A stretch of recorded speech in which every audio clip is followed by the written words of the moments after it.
Welcome students. अभी पहला हमने देखा है यहाँ पर इंडस्ट्रियल प्रोडक्शन के अंदर अल्कोहल का प्रोडक्शन हमने देखा है। अभी यहाँ पर सेकंड इंडस्ट्रियल प्रोडक्ट जो हमें यहाँ पर देखना है, use of microbes in the production of organic acid. Organic acid यहाँ पर हम देखते हैं लेबोरेटरी के अंदर इस्तेमाल होते हैं। बहुत सारे ऐसे ऑर्गेनिक एसिड होते हैं जो यहाँ पर मेडिसिन के तौर पर भी यूज़ होते हैं। बहुत सारी टॉनिक वगैरह के अंदर आप देखोगे कि एसिड्स के नाम वहाँ पर होते हैं। बहुत सारे विटामिन ऐसे हैं जिनके अंदर एसिडिक मटेरियल भी यहाँ पर जो है मौजूद होता है। जैसे विटामिन सी, खट्टापन जो होता है उसके अंदर यहाँ पर साइट्रिक एसिड मौजूद होता है। इसी तरीके से टॉनिक वगैरह के अंदर फॉलिक एसिड वगैरह मौजूद होते हैं। तो बहुत सारे यहाँ पर जो एसिड ऐसे हैं जो मेडिसिन के तौर पर यूज़ होते हैं। बहुत सारे ऑर्गेनिक एसिड लेबोरेटरीज़ के अंदर यहाँ पर यूज़ होते हैं।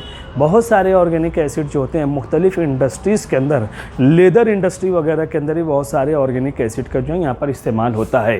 तो यहाँ पर हर ऑर्गेनिक एसिड का जो प्रोडक्शन यहाँ पर होता है that can B produce with the help of fermentation process. और फर्मेंटेशन अगर ये लफ्ज़ आएगा तो आपको याद रखना है माइक्रो ऑर्गेनिज्म के बगैर वो केमिकल रिएक्शन कंप्लीट नहीं हो सकते हैं। तो यहाँ पर हम देख रहे हैं एक साइड में यहाँ पर मुख्तलिफ किस्म के ऑर्गेनिक एसिड्स हैं and which type of micro organism that are used for the preparation of that, उसको आपको जो है ध्यान रखना है। पहला जो यहाँ पर साइट्रिक एसिड है, इसके लिए जो माइक्रो ऑर्गेनिज्म यहाँ पर इस्तेमाल होगा वो है एस्परजिलस नाइगर, जो फंगस की टाइप है। एस्परजिलस नाइगर का जो है यहाँ पर इस्तेमाल होगा। दूसरा है ग्लूकोनिक एसिड, जिसके अंदर भी एस्परजिलस नाइगर का इस्तेमाल होगा।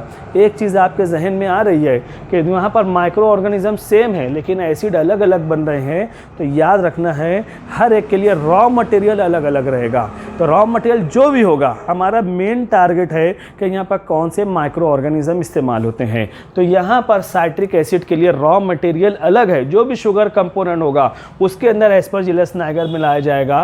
ग्लूकोनिक एसिड के लिए रॉ मटेरियल साइट्रिक एसिड से अलग होगा, उसके अंदर भी एस्परजिलस नाइगर को यहाँ पर मिलाया जाएगा। तो by change in the raw material we can produce different types of product. By changing the raw material अलग अलग प्रोडक्ट यहाँ पर हासिल होते हैं, चाहे माइक्रो ऑर्गेनिज्म वहाँ पर सेम ही क्यों ना रहे।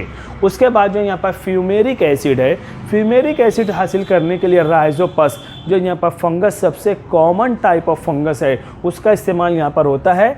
एसिटिक एसिड, जिसको हम विनेगार भी कहते हैं, विनेगर सिरका जिसको कहा जाए, पुराने ज़माने में घरों पर लोग इसको तैयार करते थे। तो ये विनेगर जो एसिटिक एसिड होता है, इसको यहाँ पर रेडी करने के लिए माइक्रो ऑर्गेनिज्म एसिटोबैक्टर का इस्तेमाल यहाँ पर किया जाता है। समझने वाली चीज़ें बच्चों कम है, ये तमाम चीज़ें आपको याद रखना है। यहाँ पर MCQs के अंदर पूछे जाते हैं, मैच द पेयर है, नीट के अंदर भी, बोर्ड एग्जाम के अंदर भी पूछे जाते हैं। तो बहुत ही ज़्यादा इसको जो है आपको ध्यान देना है, बहुत ही ज़्यादा तवज्जो आपको जो इसके ऊपर देना रहेगा। तो ये एसिड्स हैं, ये माइक्रो ऑर्गेनिज्म है।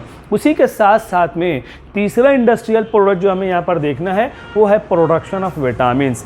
विटामिन एक्चुअल ये लफ्ज़ जो है वो है वाइटल अमाइंस हैं। केमिस्ट्री के अंदर अमाइंस आपने देखा होगा, ये वाइटल अमाइंस हैं। तो क्या है vitamins? Vitamins are use in very small quantities but their effects are more. यहाँ पर विटामिन जो है बहुत ही कम, जैसे दाल में नमक हम कहते हैं, दाल में नमक के बराबर कोई चीज़ मिसाल दी जाती है, तो हमारे फूड मटेरियल के अंदर विटामिन दाल में नमक के बराबर होते हैं, यूज़ होते हैं, but their effects are more and due to their deficiency different deficiency symptoms that are developing in the body. अगर इनकी कमी होगी, बहुत कम ज़रूरत पड़ती है, लेकिन अगर इनकी कमी रहेगी तो बॉडी के अंदर उसके यहाँ पर जो है डेफिशिएंसी सिम्टम्स यहाँ पर डेवलप होंगे, जो आप ऑलरेडी यहाँ पर लोअर स्टैंडर्ड के अंदर आप देखे होंगे कौन से विटामिन से कौन सी कमी होती है वो आप देखे होंगे। तो यहाँ पर विटामिन जो होते हैं these are responsible for healthy growth and development of the human body. Human body के अंदर हेल्दी ग्रोथ और डेवलपमेंट के लिए यहाँ पर विटामिन जो है यहाँ पर इस्तेमाल होते हैं। तो यहाँ पर विटामिन, इनको प्राइमरी मेटाबोलाइट्स कहा जाएगा। ये मेटाबोलाइट्स हैं, प्राइमरी मेटाबोलाइट्स हैं, these are already present in our food material. लेकिन अगर फूड मटेरियल हमारा इम्बैलेंस डाइट है तो ऐसी सूरत में बॉडी के अंदर विटामिन की कमी होगी और deficiency symptoms that may develop, deficiency symptom develop हो सकते हैं। तो यहाँ पर ऐसी सूरत में different types of vitamin we can produce, we can prepare with the help of fermentation technology. और विटामिन के प्रोडक्शन के लिए भी यहाँ पर जो है माइक्रो ऑर्गेनिज्म यहाँ पर इस्तेमाल होते हैं। अकॉर्डिंग टू अवर सिलेबस ये 3 किस्म के विटामिन यहाँ पर जो दिए गए हैं उनके अंदर which type of micro organisms are use, ये आपको देखना है। विटामिन B2 इसका जो फर्मेंटेशन के ज़रिए हम जब प्रोडक्शन करते हैं तो इसके अंदर जो माइक्रो ऑर्गेनिज्म की ज़रूरत पड़ेगी, न्यूरोस्पोरा गॉसिपी, ये माइक्रो ऑर्गेनिज्म इस्तेमाल होगा। यहाँ पर रॉ मटेरियल जो भी होगा वो अलग है। फिर विटामिन B12 यहाँ पर जो मौजूद है उसके लिए सीडोमोनास डी नाइट्रिफिकन्स, ये माइक्रो ऑर्गेनिज्म यहाँ पर इस्तेमाल होगा। और विटामिन C यहाँ पर जो उसके लिए एस्परजिलस नाइगर, रॉ मटेरियल जो भी होगा अलग होगा। और ये जो है विटामिन C एस्परजिलस नाइगर, ये जो है यहाँ पर सबसे यहाँ पर जो उसका इस्तेमाल किया जाएगा। सबसे पहला विटामिन जो यहाँ पर फर्मेंटेशन के ज़रिए तैयार किया गया वो यही है, विटामिन C है, जो यहाँ पर फर्मेंटेशन के ज़रिए तैयार किया गया। तो आर्टिफिशियली आज हम देखते हैं, नेचुरली ये तो हमारे डाइट के अंदर मौजूद हैं, लेकिन आज हम देखते हैं हमारी ग़िज़ा, हमारा डाइट इम्बैलेंस हो चुका है, बराबर ग़िज़ा नहीं मिलती है, ग़िज़ाइयत नहीं मिलती है। तो ऐसी सूरत में यहाँ पर जो रहते हैं ये तमाम के तमाम जो artificially we can produce all the types of vitamin, जिसके अंदर कुछ विटामिन का प्रोडक्शन यहाँ पर माइक्रो ऑर्गेनिज्म दिए गए हैं। तो ये हमारा जो है अल्कोहलिक बेवरेजेस के बाद यहाँ पर ऑर्गेनिक एसिड्स हैं, उसके बाद विटामिन हैं, उसके बाद हमें देखना है फोर्थ यहाँ पर इंडस्ट्रियल प्रोडक्ट जो रहेगा वो है प्रोडक्शन ऑफ एंटीबायोटिक। आज पूरी दुनिया के अंदर मेडिकल फील्ड के अंदर यहाँ पर जो है एंटीबायोटिक के बगैर कोई भी ट्रीटमेंट जो यहाँ पर पॉसिबल नहीं है। तो एंटीबायोटिक हैं क्या चीज़? Antibiotic actually these are called as secondary metabolites. ये मैंने कहा विटामिन प्राइमरी मेटाबोलाइट्स हैं, these are already present in our diet, ये ऑलरेडी हमारी ग़िज़ा के अंदर शामिल हैं। और एंटीबायोटिक जो होते हैं these are secondary metabolites. Secondary metabolite का मतलब है these are essential component, but when body requires then they are use. जब बॉडी को ज़रूरत होगी, जब इंसान जो है मेडिसिन लेगा, जब दवा लेगा, एडवांस में तो खाता नहीं जाएगा, तो जब बॉडी का रिक्वायरमेंट रहेगा जब उसका इस्तेमाल किया जाएगा। तो ऐसे जो केमिकल होते हैं इनको कहा जाता है यहाँ पर एंटीबायोटिक। तो एंटीबायोटिक जो होते हैं these are the micro organism which inhibit the growth of pathogenic micro organism. जो पैथोजेंस होते हैं, बैक्टीरिया है, फंगस है, प्रोटोजोआ है, तो यहाँ पर इनका इन्फेक्शन जब बॉडी के अंदर होता है तो वो माइक्रो ऑर्गेनिज्म को इनहिबिट करने के लिए, उनके ग्रोथ और डेवलपमेंट को स्टॉप करने के लिए ये एंटीबायोटिक जो है यहाँ पर इस्तेमाल होते हैं। तो एक साइड में यहाँ पर different types of famous antibiotics यहाँ पर हैं और उनके लिए कौन सा यहाँ पर जो है माइक्रो ऑर्गेनिज्म यूज़ होगा वो चीज़ यहाँ पर दी हुई है, क्लोरोमाइसिटिन। इसका जो प्रोडक्शन होता है स्ट्रेप्टोकोकस विनिजुली, ये माइक्रो ऑर्गेनिज्म के ज़रिए क्लोरोमाइसिटिन का इस्तेमाल होता है। पुराना एंटीबायोटिक है जो आम तौर पे आप इसका इस्तेमाल डॉक्टर हजरात जो यहाँ पर नहीं करते हैं। एरिथ्रोमाइसिन है, that can be use by Streptomyces erythreus. इसका जो माइक्रो ऑर्गेनिज्म है स्ट्रेप्टोमाइसिस एरिथ्रियस के ज़रिए एरिथ्रोमाइसिन कोल्ड और फीवर के लिए, निमोनिया के लिए एक बेहतरीन एंटीबायोटिक है।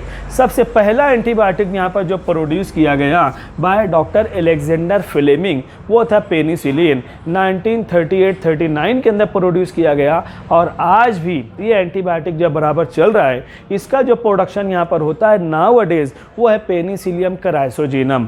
और यहाँ पर अलेक्जेंडर फ्लेमिंग ने जो बनाया था पेनिसिलियम नोटेटम के ज़रिए बनाया, लेकिन पूरे वर्ल्ड के अंदर इतना ज़्यादा इसका डिमांड हो गया कि पेनिसिलियम नोटेटम जो फंगस के टाइप है वो इतने बल्क क्वांटिटी में अवेलेबल नहीं था, तो दूसरी स्पीसीज पेनिसिलियम की ली गई। And nowadays penicillin that can be produced by micro organism fungus Penicillium chrysogenum के ज़रिए यहाँ पर जो आज पेनिसिलिन हासिल किया जाता है और जो इंक्रीजिंग डिमांड है उसको जो है यहाँ पर फुलफिल किया जाता है।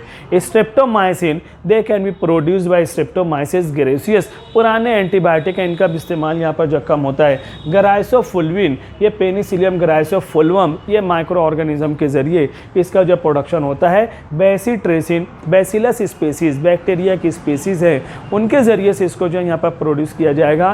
टेरामाइसिन पुराना एंटीबायोटिक है, इसको प्रोड्यूस करने के लिए स्ट्रेप्टोमाइसिस ऑरिफेसियंस, ये माइक्रो ऑर्गेनिज्म का इस्तेमाल होता है। और आज जितने भी यहाँ पर ट्रीटमेंट होते हैं यहाँ पर जो है एंटीबायोटिक के बगैर वो जो है पॉसिबल नहीं है, क्योंकि यहाँ पर ये कंप्लीट उसको जो है यहाँ पर ख़त्म कर देते हैं इन्फेक्शन को, और यहाँ पर इंसान इसका एडिक्ट नहीं होता है। ख़ास बात यह है कि बहुत सारी मेडिसिन ऐसी हैं कि लाइफ टाइम उनको लेना पड़ता है, इंसान उसका एडिक्ट हो जाता है। लेकिन ये एंटीबायोटिक जो है, अगर पैथोजेनिक इफेक्ट ख़त्म हुआ है, ये मेडिसिन भी बंद हो जाएगी, दोबारा इसको लेने की ज़रूरत नहीं पड़ेगी।